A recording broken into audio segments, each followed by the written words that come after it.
Bro, what if that frustration you're feeling isn't weakness? What if it's power that hasn't found a direction yet?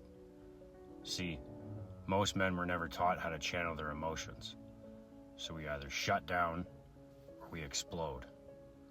But that anger you're feeling, it's not random.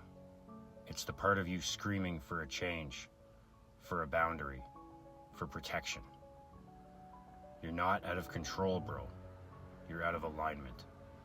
So today, set the boundary. Say what you need to say, and stop apologizing for protecting your space. If you felt this one, drop a fire emoji in the comments and tag a bro who needs to stop playing defense with his life. Healthy mind, bro.